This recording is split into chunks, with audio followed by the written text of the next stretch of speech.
We're in a period of disinflation bordering on deflation. We've just come through a period of inflation, for sure, 9.1% in June 2022. But that was supply side driven. That has snuffed itself out. A lot of the logistics problems have been solved. And there's actually less demand. You don't have to worry about logistics if people don't want the stuff. Gasoline is a good example. Gasoline consumption is dropping. But usually demand is pretty inelastic. It's the kind of thing, you need your gasoline. No matter what the price is, you got to go to school or take the kids to school or go to work or whatever. So you buy it anyway, even though the price is pretty uncomfortable. But the usage is actually dropping. That's a very powerful recession sign. In this video, Jim Rickards and Lyn Alden delve into the complex dynamics of the global economy, particularly focusing on the recent shifts from high inflation to disinflation and the potential implications for market stability. Through their insightful analysis, they shed light on various factors influencing inflationary trends, such as changes in spending patterns, inflation expectations, and the intricacies of the euro-dollar market. Jim Rickards provides a comprehensive overview of the current economic landscape, highlighting the recent period of inflation followed by a transition towards disinflation. He emphasizes the role of factors like supply chain disruptions, changes in demand elasticity, and government policies in shaping inflationary pressures. Additionally, Rickards discusses the significance of indicators like swap spreads and Treasury bill issuance in assessing market stability and the demand for collateral. Lyn Alden offers valuable insights into the strategic actions taken by policymakers, particularly in increasing Treasury bill issuance to bolster liquidity and stabilize market fluctuations. She discusses the implications of these actions on inflationary trends, exchange rates, and overall market dynamics. Alden also examines the impact of the euro-dollar market and swap spreads on global market stability, highlighting the importance of understanding these factors in navigating economic shifts. Together, Rickards and Alden provide a nuanced perspective on the evolving economic landscape, offering valuable insights for investors and policymakers alike. By examining the interplay of various factors influencing inflation, market stability, and global finance, they contribute to a deeper understanding of the challenges and opportunities facing the global economy. Let's get back to the video. There are others looking inside the euro-dollar market. The swap spreads are negative. What's a swap spread? Swap is, I pay a fixed rate and you pay me a floating rate, or vice versa. It's a derivative bond. It's a synthetic bond position. If I own a bond, I finance it overnight. I'm receiving fixed and paying floating. So swap spreads are the difference between the risk-free rate, what can you get if you buy a 5-year note or a 10-year note on the one hand, and what a dealer pays you on the fixed leg of a swap. Now it follows, that could be anywhere, but it follows that the government rate should be lower than the counterpart rate. If I can get if I have a 5-year Treasury note that's as safe as you can get, and versus a bank paying me a fixed rate for 5 years, like, okay, good bank, but there's a little risk there. So it follows that the bank rate should be higher than the government rate in the fixed leg of a swap. It's not true today. I mean, the statement is true, but the data is the opposite. The bank is paying a lower rate.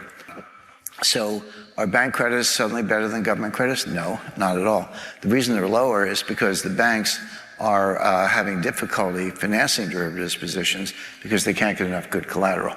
Banks can put a swap on without using any balance sheet capacity, whereas if I'm financing a bond, I am using balance sheet capacity. So it's a liquidity preference, and it's a balance sheet preference. It's not lower because of credit. It's lower because of liquidity preferences and the inability to get collateral. And by the way, just to kind of wrap it all up, the demand for collateral, Treasury bills in particular, is so great. That's why the dollar is strong. Interest rate differentials, capital controls, all that stuff. I mean, I've studied that since the 1970s. It goes back to the 1950s. A lot of it is obsolete in the world we live in. What does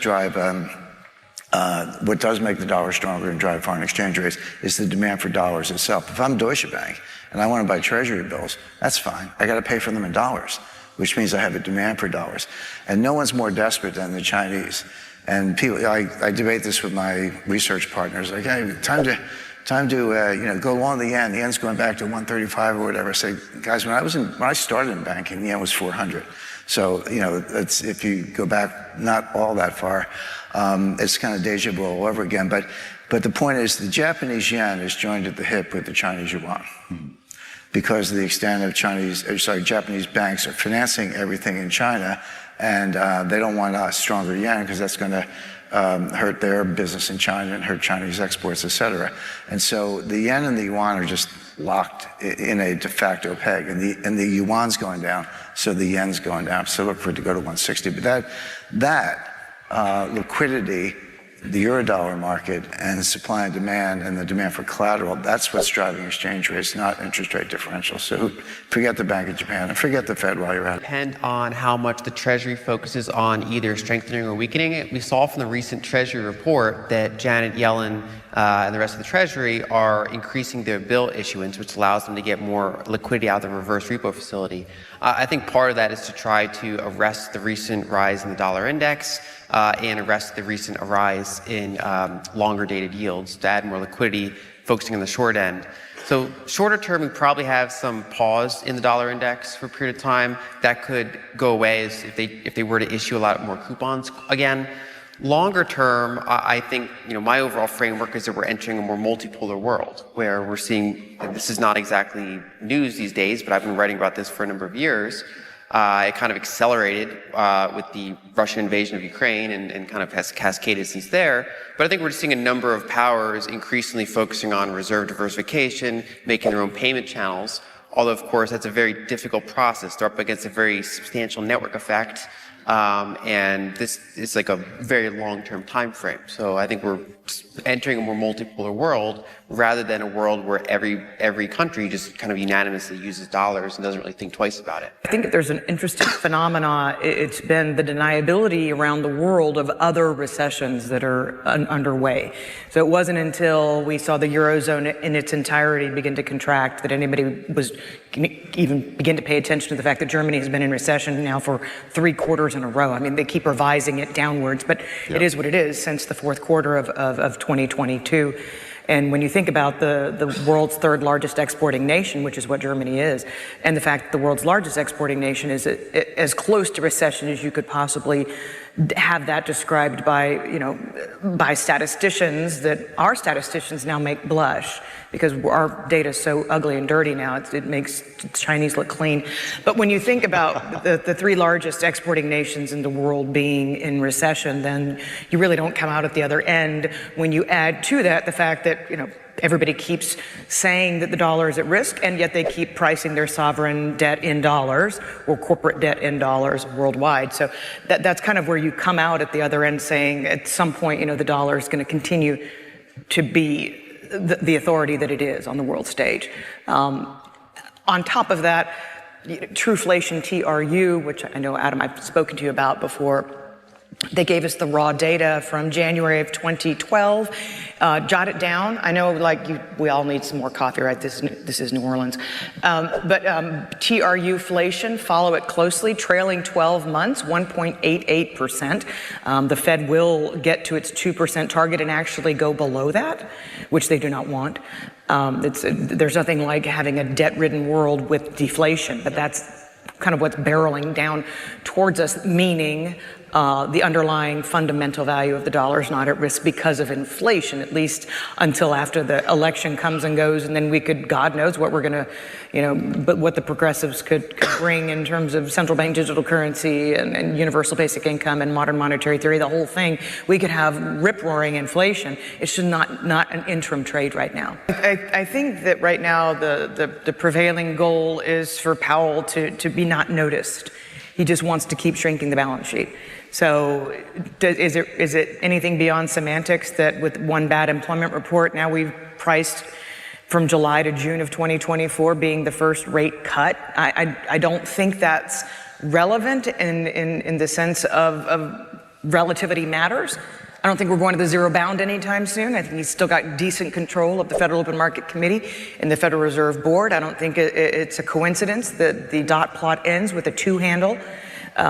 Meaning out to 2025, meaning that I don't think he sees, at least as long as he has not, run over by the CIA driving a truck and taken out an election year, I don't think that Powell plans on going back to the zero bound, and I think he's trying desperately to extricate quantitative easing from the toolbox, and the only way that you can do that is to continue shrinking that balance.